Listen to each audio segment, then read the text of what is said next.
Assalamualaikum warahmatullahi wabarakatuh. Saya sebagai moderator dari kelompok 3 akan mempresentasikan hasil diskusi dari kelompok 3. Kelompok 3 yaitu beranggotakan 1. Anggita Dwi Pratiwi, 2. Alivia Rizky Ramadhani, 3. Ahmad Rizky Kumpul, 4. Muhammad Alfi Nur Sidik, 5. Abdillah Dhani Ahmad. Pengertian paragraf. Paragraf merupakan sebuah kumpulan dari kalimat-kalimat yang berisi tentang satu ide pokok atau gagasan utama. Sebuah paragraf yang baik akan memberikan bantuan pembaca serta penulis dalam pembuatan artikel yang baik serta memperbaikinya. Tanpa adanya sebuah keteraturan dalam menyampaikan ide atau gagasan dalam paragraf, sebuah artikel atau karya tulis akan membuat tulisan yang Anda buat tidak terasa dan akan membingungkan pembaca, bahkan penulisnya, untuk tetap mengembangkan artikelnya. Sedangkan dalam Lansford dan Conner, paragraf adalah sebagai kumpulan kalimat atau satu kalimat yang membentuk sebuah unit. Panjang dan tampilan sebuah bagian dari karya tulis ilmiah bukanlah kriteria dari sebuah paragraf.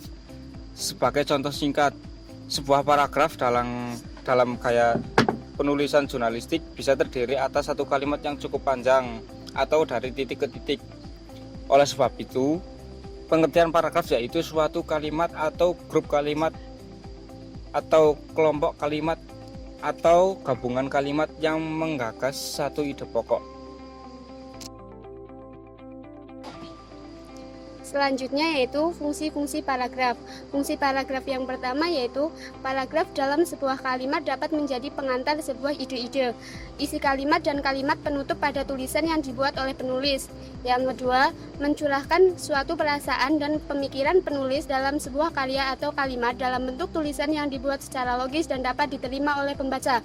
Yang ketiga, paragraf dapat membantu pembaca untuk memahami segala sesuatu mengenai isi dan topik dalam sebuah tulisan. Yang keempat, memudahkan penulis untuk menyusun ide-ide tentang tulisan yang akan dibuatnya.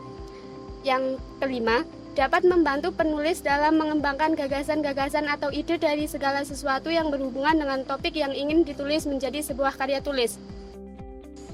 Kemudian syarat-syarat paragraf. Yang pertama, kesatuan. Yang kedua, kepaduan. Yang ketiga, kelengkapan. Yang keempat, panjang paragraf. Yang kelima, pola susunan paragraf. Selanjutnya, yang pertama, kesatuan. Kesatuan paragraf ialah semua kalimat yang membangun paragraf secara bersama-sama menyatakan suatu hal atau suatu tema tertentu. Kesatuan di sini tidak boleh diartikan bahwa paragraf itu memuat satu hal saja. Yang kedua, kepaduan. Kepaduan atau koherensi adalah kekompakan hubungan antara suatu kalimat dan kalimat yang lain yang membentuk suatu paragraf kepaduan yang baik. Tetapi apabila hubungan timbal balik antara kalimat yang membangun paragraf itu baik, wajar dan mudah dipahami. Kepaduan sebuah paragraf dibangun dengan memperhatikan beberapa hal seperti pengulangan kata kunci, penggunaan kata ganti, penggunaan transisi, dan kesejahteraan atau paralelisme. 3. Kelengkapan ialah suatu paragraf yang berisi kalimat-kalimat penjelas yang tidak cukup untuk menunjang kalimat topik. Paragraf yang hanya ada satu kalimat topik dikatakan paragraf yang kurang lengkap. Apabila dikembangkan, itu hanya diperlukan dengan pengulangan-pengulangan adalah paragraf yang tidak lengkap. 4. Panjang paragraf. Panjang paragraf sebagai tulisan tidak sama, bergantung pada berapa jauh atau dalamnya suatu bahasa dan tingkat membaca yang menjadi sasaran. Memperhitungkan ada 4 hal.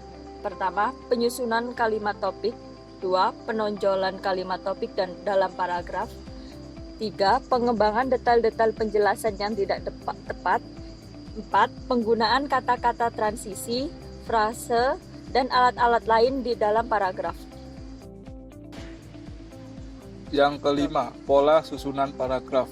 Rangkaian pernyataan dalam paragraf harus disusun menurut pola yang taat asas. Pernyataan yang satu disusun oleh pernyataan yang lain dengan wajar dan bersetalian secara logis. Dengan cara itu, pembaca diajak oleh penulis untuk memahami paragraf sebagai satu kesatuan gagasan yang bulat. Pola susunannya bermacam-macam dan yang sering diterapkan dalam tulisan ilmiah antara lain pola runtunan waktu, pola uraian sebab akibat, pola perbandingan dan pertentangan, pola analogi, pola daftar, dan pola lain. Penutup kesimpulan dari kelompok kami ialah dari penjelasan di atas dapat disimpulkan bahwa ilmu bahasa Indonesia dapat memberi kita ilmu pengetahuan yang mendalam dan bahasa Indonesia adalah bahasa resmi kebangsaan. Dengan berbahasa Indonesia kita bisa menambah cakrawala dan pemikiran dan berbahasa yang luas. Sekian dari kelompok kami. Jika ada kata-kata yang kurang berkenan, kami mohon maaf yang sebesar-besarnya. Wassalamualaikum warahmatullahi wabarakatuh.